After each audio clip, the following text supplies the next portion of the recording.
ನಮಗಾಗಿ ಕಾಯಲು ದೇವರ ಕಾರಣ ಎಂಬ ಸಂಗತಿಯನ್ನು ಕುರಿತು ಧ್ಯಾನಿಸೋಣ. 2 ಪೇತ್ರ 3ನೇ ಅಧ್ಯಾಯ 14-15 ವಾಕ್ಯ. ಆದ ಕಾರಣ ಪ್ರಿಯರೇ, ನೀವು ಇವುಗಳನ್ನು ಎದುರು ನೋಡುವವರಾಗಿರುವುದರಿಂದ ಶಾಂತರಾಗಿದ್ದು ಆತನ ಎದುರಿನಲ್ಲಿ ನಿರ್ಮಲರಾಗಿಯೂ ನಿರ್ದೋಷಿಗಳಾಗಿಯೂ ಕಾಣಿಸಿಕೊಳ್ಳುವುದಕ್ಕೆ ಪ್ರಯಾಸ ಪಡಿರಿ. ನಮ್ಮ ಕರ್ತನ ದೀರ್ಘ ಶಾಂತಿಯು ನಮ್ಮ ರಕ್ಷಣಾರ್ಥವಾಗಿ ಅದೇ ಎಂದು ಎಣಿಸಿಕೊಳ್ಳಿರಿ. ಇದೇ ಅಭಿಪ್ರಾಯಕ್ಕೆ ಸರಿಯಾಗಿ ನಮ್ಮ ಪ್ರಿಯ ಸಹೋದರನಾದ ಪೌಲನು ಸಹ ತನಗೆ ಅನುಗ್ರಹಿಸಿರುವ ಜ್ಞಾನದ ಪ್ರಕಾರ ನಿಮಗೆ ಬರೆದನು. ಆಮೆನ್. ನಮ್ಮ ಆರಂಭಿಕ ವಾಕ್ಯವು 2ನೇ ಬರುವಿಕೆಯ ಸಮಯದ ಬಗ್ಗೆ ಕರ್ತನ ತಾಳ್ಮೆಯನ್ನು ವಿಳಂಬವಲ್ಲ, ಆದರೆ ರಕ್ಷಣೆಯ ಅವಕಾಶವೆಂದು ವಿಶ್ವಾಸಿಗಳಿಗೆ ವಿವರಿಸುತ್ತದೆ. ಇದು ಈ ದೃಷ್ಟಿಕೋನವನ್ನು ನಮ್ಮ ಪ್ರೀತಿಯ ಸಹೋದರ ಪೌಲನಿಗೆ ನೀಡಿದ ಜ್ಞಾನವನ್ನು ಸಂಪರ್ಕಿಸುತ್ತದೆ. ಅದು ಅವನ ಬೋಧನೆಗಳನ್ನು ದೃಢೀಕರಿಸುತ್ತದೆ ಮತ್ತು ಪಶ್ಚಾತ್ತಾಪಕ್ಕಾಗಿ ಸಮಯವನ್ನು ನೀಡುವಲ್ಲಿ ದೇವರ ತಾಳ್ಮೆಯ ಉದ್ದೇಶವನ್ನು ಬಲಪಡಿಸುತ್ತದೆ. ಈ ವಾಕ್ಯವು ಯೇಸುವಿನ ಮರಳುವಿಕೆಯನ್ನು ಪ್ರಶ್ನಿಸುವ ಅಪಹಾಸ್ಯಗಾರರನ್ನು ಉದ್ದೇಶಿಸಿ ಒಂದು ಭಾಗವಾಗಿದೆ. 2 ಪೇತ್ರ 3:3-10 ವಾಕ್ಯ. ಕರ್ತನ ಮರಳುವಿಕೆಯಲ್ಲಿನ ವಿಳಂಬವು ಉದ್ದೇಶಪೂರ್ವಕವಾಗಿದೆ. ಜನರು ರಕ್ಷಿಸಲ್ಪಡಲು ಸಮಯವನ್ನು ಒದಗಿಸಲು ಉದ್ದೇಶಿಸಲಾಗಿದೆ ಎಂದು ಪೇತ್ರನು ಪೌಲನನ್ನು ಉಲ್ಲೇಖಿಸುತ್ತಾನೆ. ಪೌಲನು ಈ ವಿಷಯಗಳ ಬಗ್ಗೆ ದೈವಿಕ ಬುದ್ಧಿವಂತಿಕೆಯೊಂದಿಗೆ ಬರೆದಿದ್ದಾನೆ ಮತ್ತು ಪೌಲನ ಪತ್ರಿಕೆಗಳು ಬಹುಶಃ ಇದೇ ರೀತಿಯ ಅಂತ್ಯಕಾಲಗಳು ಅಥವಾ ರಕ್ಷಣೆಯ ವಿಷಯಗಳನ್ನು ನಿರ್ವಹಿಸುವ ಪತ್ರಿಕೆಗಳನ್ನು ಉಲ್ಲೇಖಿಸುತ್ತದೆ. ಪ್ರೇರಿತ ವಾಕ್ಯಗಳಾಗಿವೆ ಎಂದು ಸುಳಿವು ನೀಡುತ್ತದೆ. ದೇವತಾಶಾಸ್ತ್ರದ ಅರ್ಥ ಅಥವಾ ವಾಕ್ಯದ ಅರ್ಥ ದೇವರ ದೀರ್ಘಶಾಂತಿ ಅಥವಾ ತಾಳ್ಮೆ ನಿಧಾನವಲ್ಲ, ಆದರೆ ಯಾರೂ ನಾಶವಾಗದಂತೆ ನೋಡಿಕೊಳ್ಳುವ ಸಕ್ರಿಯ ಕೃಪೆಯಾಗಿದೆ. ದೇವರ ತಾಳ್ಮೆಯನ್ನು ಅರ್ಥ ಮಾಡಿಕೊಳ್ಳುವುದು. ದೇವರ ತಾಳ್ಮೆ ವಿಳಂಬ ಅಥವಾ ಉದಾಸೀನತೆಯ ಸಂಕೇತವಲ್ಲ, ಆದರೆ ಹೆಚ್ಚಿನ ಜನರು ಪಶ್ಚಾತ್ತಾಪ ಮತ್ತು ರಕ್ಷಣೆಗೆ ಬರಲು ಉದ್ದೇಶಪೂರ್ವಕ ಅವಕಾಶವಾಗಿದೆ. ಅಪೊಸ್ತಲರ ಬೋಧನೆಯ ಪಾತ್ರ. ಪೇತ್ರನು ಪೌಲನ ಬರಹಗಳನ್ನು ಅಂಗೀಕರಿಸುವುದು ಕ್ರೈಸ್ತ ಸಿದ್ಧಾಂತಕ್ಕೆ ಅಡಿಪಾಯವಾಗಿದೆ. ಅಪೊಸ್ತಲರ ಬೋಧನೆಯ ಏಕತೆ ಮತ್ತು ಸ್ಥಿರತೆಯನ್ನು ಒತ್ತಿ ಹೇಳುತ್ತದೆ. ನಿರೀಕ್ಷೆಯಲ್ಲಿ ಜೀವಿಸುವುದು. ದೇವರ ತಾಳ್ಮೆ ಬೆಳವಣಿಗೆ ಮತ್ತು ಸುವಾರ್ಥ ಪ್ರಚಾರಕ್ಕೆ ಒಂದು ಅವಕಾಶ ಎಂದು ತಿಳಿದುಕೊಂಡು ವಿಶ್ವಾಸಿಗಳು ಸಿದ್ಧತೆ ಮತ್ತು ನಿರೀಕ್ಷೆಯ ಸ್ಥಿತಿಯಲ್ಲಿ ಬದುಕಲು ಕರೆಯಲ್ಪಟ್ಟಿದ್ದಾರೆ. ದೇವರಿಂದ ಜ್ಞಾನ. ಪೇತ್ರನು ಉಲ್ಲೇಖಿಸಿದಂತೆ ಪೌಲನಿಗೆ ನೀಡಲಾದ ಜ್ಞಾನವು ದೇವರಿಂದ ಬರುತ್ತದೆ ಮತ್ತು ಆತನ ಉದ್ದೇಶಗಳನ್ನು ಅರ್ಥ ಮಾಡಿಕೊಳ್ಳಲು ಅತ್ಯಗತ್ಯ ಎಂಬುದನ್ನು ನೆನಪಿಸುತ್ತದೆ.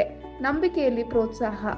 ಆರಂಭಿಕ ಕ್ರೈಸ್ತರು ಅಥವಾ ವಿಸ್ತರಣೆಯ ಮೂಲಕ ಆಧುನಿಕ ವಿಶ್ವಾಸಿಗಳು ದೇವರ ಸಮಯವು ಪರಿಪೂರ್ಣ ಮತ್ತು ಉದ್ದೇಶಪೂರ್ವಕವಾಗಿದೆ ಎಂದು ತಿಳಿದುಕೊಂಡು ತಮ್ಮ ನಂಬಿಕೆಯಲ್ಲಿ ದೃಢವಾಗಿರಲು ಪ್ರೋತ್ಸಾಹಿಸಲ್ಪಡುತ್ತಾರೆ.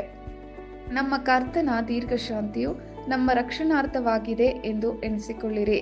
ಈ ವಾಕ್ಯವು ರಕ್ಷಣೆಯ ಸಾಧನವಾಗಿ ದೈವಿಕ ತಾಳ್ಮೆಯ ವಿಷಯವನ್ನು ಒತ್ತಿ ಹೇಳುತ್ತದೆ. ಸಂದರ್ಭವು 2ನೇ ಬರುವಿಕೆಯ ವಿಳಂಬವಾಗಿದೆ. ಇದನ್ನು ಕೆಲವು ಆರಂಭಿಕ ಕ್ರೈಸ್ತರು ದೇವರ ಉದಾಸೀನತೆ ಅಥವಾ ಅಸ್ತಿತ್ವವಿಲ್ಲದಿರುವಿಕೆಯ ಸಂಕೇತವೆಂದು ತಪ್ಪಾಗಿ ಗ್ರಹಿಸಿದ್ದಾರೆ. ಆದಾಗ್ಯೂ ಈ ವಿಳಂಬವನ್ನು ದೇವರ ಕರುಣಾಮಯಿ ತಾಳ್ಮೆ ಎಂದು ಚಿತ್ರಿಸಲಾಗಿದೆ. ಇದು ಪಶ್ಚಾತ್ತಾಪ ಮತ್ತು ರಕ್ಷಣೆಗಾಗಿ ಹೆಚ್ಚಿನ ಸಮಯವನ್ನು ನೀಡುತ್ತದೆ. ಇದು 2 ಪೇತ್ರ 3:9ಕ್ಕೆ ಹೊಂದಿಕೆಯಾಗುತ್ತದೆ. ಅದು ದೇವರು ತಾಳ್ಮೆಯಿಂದಿದ್ದಾನೆ, ಯಾರು ನಾಶವಾಗುವುದನ್ನು ಬಯಸುವುದಿಲ್ಲ ಎಂದು ಹೇಳುತ್ತದೆ.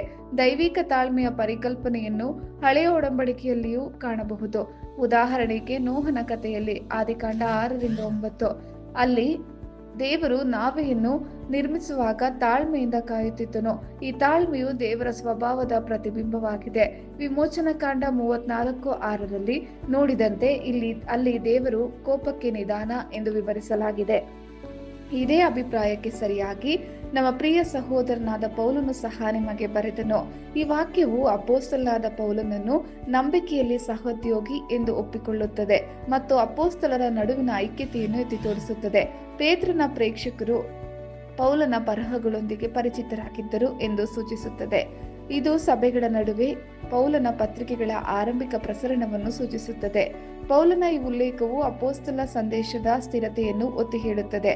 ಪ್ರಿಯ ಸಹೋದರ ಎಂಬ ಪದವು ಪೇತ್ರ ಮತ್ತು ಪೌಲನ ನಡುವಿನ ನಿಕಟ ಸಂಬಂಧ ಮತ್ತು ಪರಸ್ಪರ ಗೌರವವನ್ನು ಪ್ರತಿಬಿಂಬಿಸುತ್ತದೆ. ಅವರ ಹಿಂದಿನ ಭಿನ್ನಾಭಿಪ್ರಾಯಗಳ ಹೊರತಾಗಿಯೂ ಗಲಾತ್ಯ 2:11-14 ಆರಂಭಿಕ ಸಭೆಯ ಸಾಕ್ಷಿ ಮತ್ತು ಸೈದ್ಧಾಂತಿಕ ಸಮಗ್ರತೆಗೆ ಈ ಐಕ್ಯತೆಯು ನಿರ್ಣಾಯಕವಾಗಿದೆ. ತನಗೆ ಅನುಗ್ರಹಿಸಿದ ಜ್ಞಾನದ ಪ್ರಕಾರ. ಈ ವಾಕ್ಯ ಪೌಲನ ಒಳನೋಟಗಳು ಮತ್ತು ಬೋಧನೆಗಳನ್ನು ದೈವಿಕ ಜ್ಞಾನಕ್ಕೆ ಕಾರಣವೆಂದು ಹೇಳುತ್ತದೆ. ಇದು ಅವನ ಬರಹಗಳ ಸ್ಫೂರ್ತಿಯನ್ನು ದೃಢೀಕರಿಸುತ್ತದೆ. ಪೌಲನ ಪತ್ರಿಕೆಗಳು ಕೇವಲ ಮಾನವ ಅಭಿಪ್ರಾಯಗಳಲ್ಲ, ಆದರೆ ಪವಿತ್ರಾತ್ಮನಿಂದ ಮಾರ್ಗದರ್ಶಿಸಲ್ಪಟ್ಟಿವೆ ಎಂದು ಇದು ಸೂಚಿಸುತ್ತದೆ. ಇದು 2 ತಿಮೋಥಿ 3:16ಕ್ಕೆ ಹೊಂದಿಕೆಯಾಗುತ್ತದೆ. ಇದು ಎಲ್ಲಾ ವಾಕ್ಯಗಳು ದೇವರಿಂದ ಹೇಳಲ್ಪಟ್ಟಿವೆ ಎಂದು ಹೇಳುತ್ತದೆ. ಪೌಲನಿಗೆ ನೀಡಲಾದ ಜ್ಞಾನವು ಅವನ ಆಳವಾದ ವಾಕ್ಯದ ಒಳನೋಟಗಳಲ್ಲಿ ಸ್ಪಷ್ಟವಾಗಿದೆ. ಉದಾಹರಣೆಗೆ, ನಂಬಿಕೆಯಿಂದ ಸಮರ್ಥನೆಯ ಸಿದ್ಧಾಂತ ರೋಮಾಪುರ 3:21-26 ಮತ್ತು ಕ್ರಿಸ್ತನ ದೇಹವಾಗಿ ಸಭೆಯ ರಹಸ್ಯ ಎಫೆಸ 3:1-6, 1 ಕೊರಿಂಥ 2:6-16ರಲ್ಲಿ ಕಂಡುಬರುವಂತೆ ಈ ದೈವಿಕ ಜ್ಞಾನವು ಒಂದು ವರವಾಗಿದೆ. ಅಲ್ಲಿ ಪೌಲನು ಆತ್ಮನಿಂದ ಬಹಿರಂಗಪಡಿಸಲ್ಪಟ್ಟ ಜ್ಞಾನದ ಬಗ್ಗೆ ಮಾತಾಡುತ್ತಾನೆ. ದೇವರ ಸಮಯವನ್ನು ಅರ್ಥ ಮಾಡಿಕೊಳ್ಳುವುದು 2 ಪೇತ್ರ 3:8-9 ಪ್ರಿಯರೇ, ಕರ್ತನ ಎಣಿಕೆಯಲ್ಲಿ ಒಂದು ದಿನವು 1000 ವರ್ಷಗಳಂತೆಯೂ 1000 ವರ್ಷಗಳು ಒಂದು ದಿನದಂತೆಯೂ ಅವೆ ಎಂಬುದನ್ನು ಮಾತ್ರ ಮರೆಯಬೇಡಿರಿ. ಕರ್ತನು ತನ್ನ ವಾಗ್ದಾನವನ್ನು ನೆರವೇರಿಸುವುದಕ್ಕೆ ತಡಮಾಡುತ್ತಾನೆಂಬುದಾಗಿ ಕೆಲವರು ಅರ್ಥ ಮಾಡಿಕೊಳ್ಳುವ ಪ್ರಕಾರ ಆತನು ತಡಮಾಡುವವನಲ್ಲ. ಯಾವನಾದರೂ ನಾಶವಾಗುವುದರಲ್ಲಿ ಆತನು ಇಷ್ಟಪಡದೆ ಎಲ್ಲರೂ ತನ್ನ ಕಡೆಗೆ ತಿರುಗಿಕೊಳ್ಳಬೇಕೆಂದು ಅಪೇಕ್ಷಿಸುವವನಾಗಿದ್ದು ನಿಮ್ಮ ವಿಷಯದಲ್ಲಿ ದೀರ್ಘ ಶಾಂತಿಯುಳ್ಳವನಾಗಿದ್ದಾನೆ. ಆಮೆನ್. ಕರ್ತನ ಕೃಪೆ ನಿಮ್ಮೆಲ್ಲರೊಂದಿಗಿರಲಿ.